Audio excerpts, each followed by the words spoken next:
Hey gang, another video from the car. It's becoming quite the trend. I'm hoping to get in front of a good camera with some good lighting and in a somewhat of a studio for some other videos coming up here. But we'll have to just deal with the car for now and the shaky camera and my dog barrier to keep my dogs in the back, that they're so good at getting through that I had to beef it up with some other rope and kind of try to tighten it up, like as best that a girl could do. It's kind of sloppy. Anyway, I even have my notes for this one, talking points. I wanted to talk about some things that for the newly out T-girl who has just come out to their wife or significant other, some things that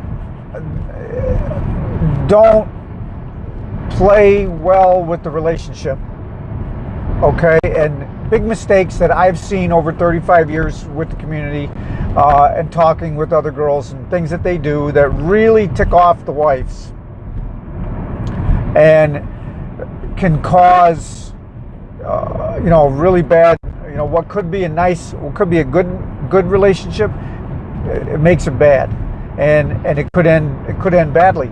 Now, this video assumes that your wife is trying to deal with it, that you've come out to your wife and she said, you know what, I love you, let me deal with it. Or maybe those weren't the first words that come out of her mouth. Maybe she didn't say I love you, let me deal with it. Maybe she just said give me a minute or a week, okay?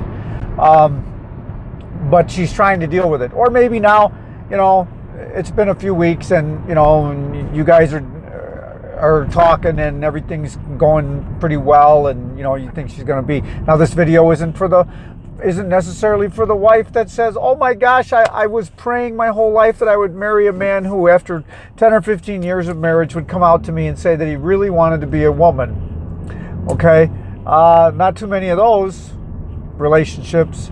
But it's not for you. If that's your situation, it's not for you. This video is not for you. Okay, so we'll get on with, there's like 8 or 9 of them here that are really, that I have personal experience with, and from talking with other T-girls who are married and still married, a lot of that is a lot of us had the same issues. So I want to just run these by those of you who are new to this whole thing. Okay, you told your wife, she said, let me deal with it, and you didn't give her enough time. It happens all the time. Sounds like an easy thing not to do. Happens all the time, though. Talking about it too soon. Now, me, Rachel, I am self-analytical to a fault. Probably none of you who are watching this video are like that.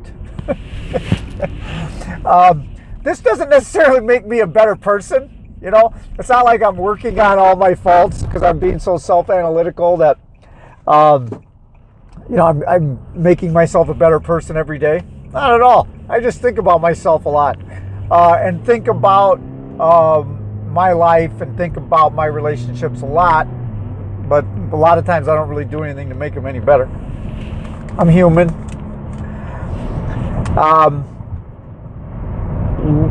But when we're thinking about all this stuff, it just seems normal to us that our wives would be thinking about it too.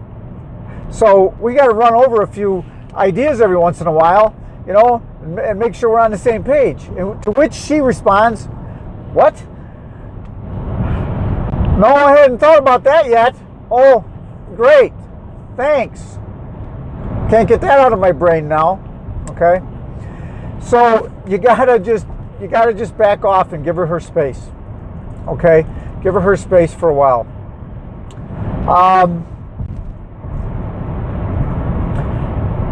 When I get up in the morning, I should have prefaced that. I think about being trans 24/7. Okay, when I get up in the morning, my dog usually wakes me up barking. So my first thought as I roll out of bed is I got to take care of the dogs. My second thought as I glance over and see if she's still there is, hey, my wife's still here. So this is going to be a good day. My third thought is usually I need an idea for a new video, and this is as I'm walking to feed the dogs. And then throughout the day, we have thoughts numbers fourth through 10,000. When can I get out again? As Rachel, is my HRT going to make me too weak to do my job? Do people see my breasts forming as I'm trying to present as a male? And on and on and on. Now, I'm not going to, we'll get into how much weaker I am since I've been on HRT in another video. That's an eye opener. Anyway, with all these thoughts running through our heads and my head, you forget that your wife isn't having any of those thoughts, and you want to run something by her that you've just been, it's just been killing you all day, and she's not ready to talk about it. So you got to give her space. You got to give her space. And now I always ask her permission because she has a stressful job. She comes home from work. She likes to watch TV. She likes to unwind. She likes to watch sitcoms, old sitcoms, reruns. That I can't watch. I can sometimes, but normally I can't. They bore me. But she wants that stress relief. She just wants to zone out. She doesn't want to think. She doesn't want to be, she doesn't want to watch anything too challenging. She doesn't want to have to think about what she's watching. She just wants to, laugh at a good old joke. That's fine. A lot of people like that. In which case, if I wanted to talk to her about something that I've been thinking about all day or for the last 2 weeks, I say, hey, is it okay if I talk to you about something? And get her permission. I found that to be a really, really good idea with regards to keeping the anxiety levels and the frustration levels down in the evenings when everyone's home from work. Sometimes she says no. So I just, okay, cool. Hey, we're not getting in an argument, so, this is good. Okay. So back off and give her time. Get permission to talk about stuff before you do. Okay? Number 2, trying to get her to help you shop. She's coming okay with it. Okay, that's fine as long as I don't have to see it. So you guys are out shopping, and she's trying on a blouse, and you're looking at another blouse, and she comes out and she says, "What are you doing?" And you go, "Hey, I kind of like this blouse. And you and I are close to the same size. You think you could try it on and see?" You know what? If she's not ready to handle your cross-dressing yet or your transgender behavior yet, that's a deal breaker right there. She will turn against you. Okay, you're not using her to get your own clothes. Okay, maybe later, but not now. My wife helped me shop for a long time, and she was always very helpful with that. Her thing was, as long as I don't have to see you wearing it, then I can forget about it after we get home, and that's okay too. The third thing that I'd like to talk about is leaving your stuff laying around for others to possibly see. Now, you and your wife might live alone. Maybe you're empty nesters. Maybe you just came out to her. Maybe you don't have kids yet. You came out to her at a young age. You just got married. You don't have kids yet. There's nobody else around. But in this stage, when your wife is trying to process what you've told her about being trans, let's see if I can steady this video with my hand. And I'm in a state where you're not allowed to have your hand on a cell phone while you're driving, so this could be fun. She sees something laying around, you left laying around from the night before, you were too tired when you came home or whatever, you went out to a support group, good for you. You went out to a T-girl social, good for you. You went out someplace safe and had a couple drinks or whatever and got home responsibly, good for you. And you left something laying around. Well, that could be a big deal, all right? So don't leave your crap laying around, all right? If you're just coming out now, I mean, I got my own closet, I got my own dressing room. We've worked things out over 30 years. And there's certain things that I'm just not going to compromise on because I've earned them. And I'm not going to apologize for what I am or who I am. I'm not going to ask people's permission anymore. And I might leave something laying around. And I really don't care, But she's gotten used to it. And, but I still respect her. I'm not going to just leave crap laying all around the house for anybody to walk in and see and have to explain. I mean, her family knows we don't have the same shoe size. Stuff like that. That stuff's all hidden. And that's cool. I got my own dressing room. Works for me. I wish everyone could be this lucky, this fortunate. So don't leave things laying around. My biggest thing was when I would come home from a night out, I wouldn't get all my eyeliner off. And the next morning she would see the eyeliner still on my face. And that would just freak her out. Hey, you get that eyeliner off. We're going to see people today. You got to get that eyeliner off. Okay. Go back in, scrub some more and get it off. So now then I got the habit of walking up to her the next morning or whenever I had gone out. Maybe that if I'd been out during the day that evening or whatever and say, hey, how my eyes look okay? Now she knows. You're telling her that she's going to, you're going to get her approval on stuff. She's going to check it out first. Now she doesn't have to worry. You're not a loose cannon, so to speak. You're not a loose cannon that she has to worry about, the whole world finding out. And I know, it's hard to give this advice.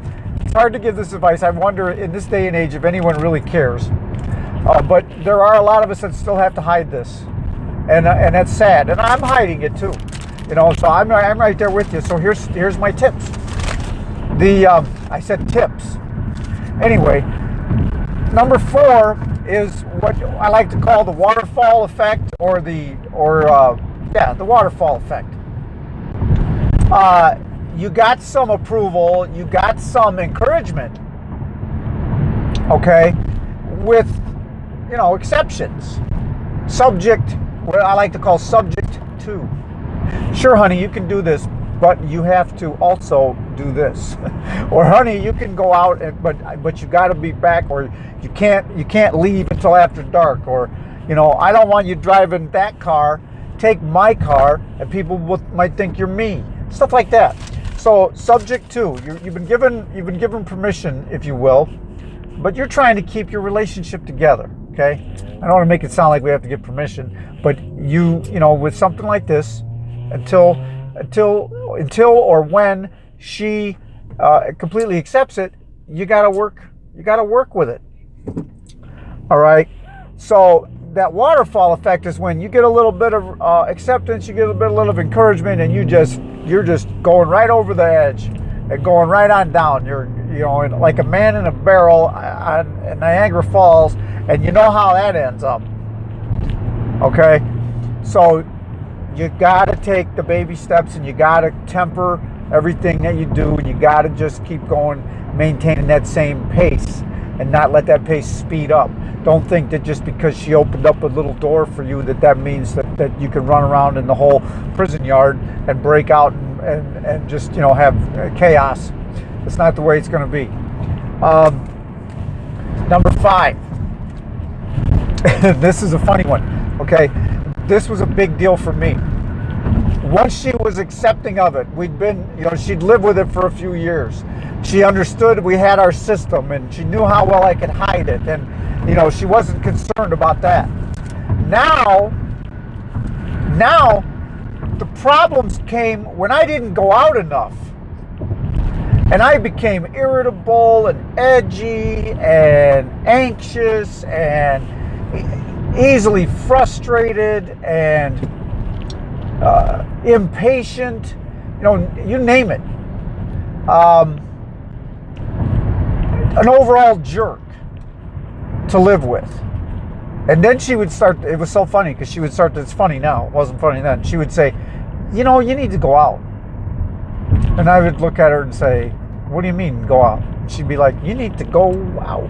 You need to dress up and go out.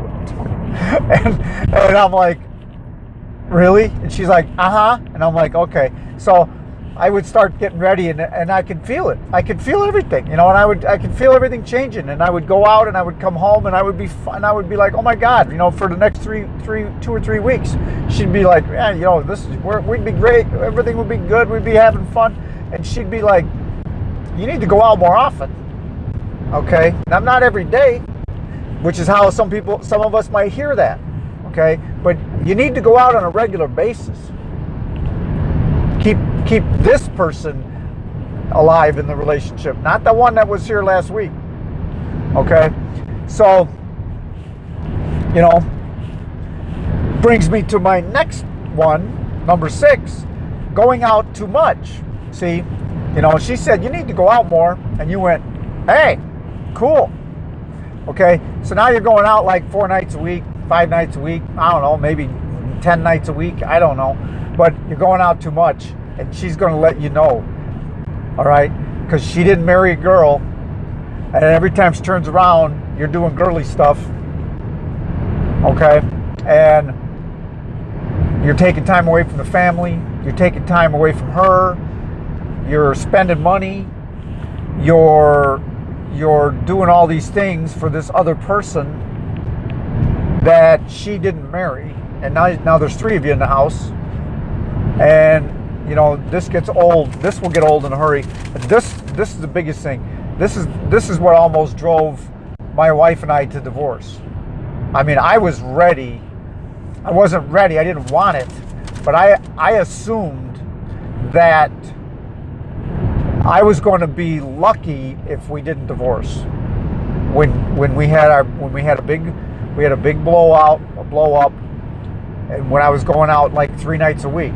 Okay, but I was coming back and trying to share all these stories with her, and she couldn't handle it. It was too much, and it was too much for me to share. It wasn't her business, But I was just so blown away by people's acceptance of us, and me, and the fun I was having, and I wanted to share it with my best friend, and she didn't want to hear it. So we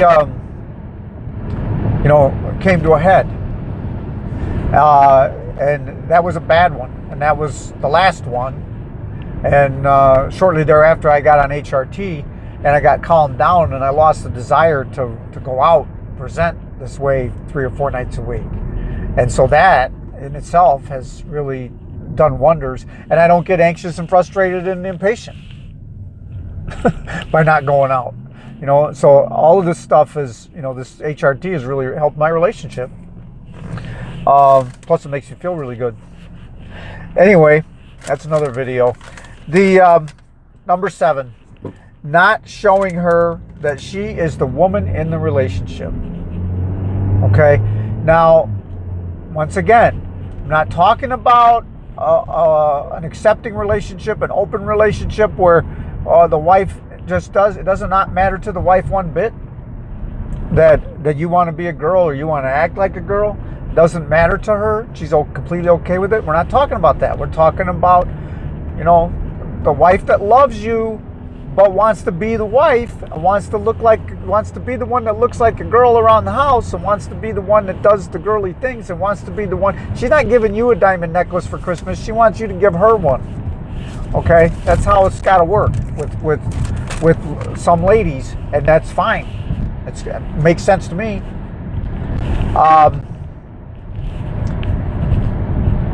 Keep reminding her that in your eyes, she's your woman. Someone actually, and I'm gonna hope she watches this video. One of my subscribers and I want to call her friend, and I'll keep her name out of it until she tells me I can use it, because I'll probably use it somewhere down the line, and she knows who she is. She told me, try giving your wife flowers every once in a while. Now you know. I hope she watches this. Now you know who you are. You know, that kind of a gesture can say a lot to your wife. Now, some wives hate flowers. My wife's not a big fan of flowers. But the idea that I got from this friend of mine is a great one, and we should all remember the sacrifices and the love that our partner has given us, you know, over and above the call of duty, if you will. You know, I don't care about that, you know, till death do us part, in sickness and in health. You know what? We're not sick, okay? This isn't a malady that she needs to care for us as we go through it, okay? This is who we are, and she has to get to know us, okay? This is a super long video, so I'm going to wrap it up with number 8. Big one, okay? You want to be a girl? You want to look like a girl? You want to act like a girl? You want to be a girl? Do the girl stuff around the house, okay? You're trans girls out there, you're not helping her with the housework. You're just doing the same housework that she's doing because it's your house too. And I've seen this before, and I've probably heard me say it in several videos. I can't say it enough. You know, the wives are like, yeah, my husband wants to wear my clothes or wants to wear women's clothes and high heels and go out and wear a wig and you know, all the makeup and stuff and look really pretty, and doesn't want to do the laundry or clean the floors or dust or do any dusting. Doesn't want to do that stuff. And that's just, I don't get it. You know, that's another thing, like giving her flowers or giving her little gifts every once in a while. Help. No, you know, you're not helping her. I hate to say that. You're not helping her around the house. Don't help her around the house. Just do the housework. If you don't know how, ask her. She'll be happy to teach you. If she doesn't want you to do it, fine. But, you know, my wife and I have this 50-50 partnership. She does some of the cleaning. And if I'm too busy, she does most of the cleaning. But I do a lot of the housework, and it works out really good. So we both have free time to relax and spend together. Okay. Now I can't imagine anyone watching me for more than 22 minutes, and we're well over 22 minutes. So I'm gonna say goodbye. Okay. And you see my little girl here, my little girl back there. My little dog. Love and peace to all. And let's just try to accept one another for who we are.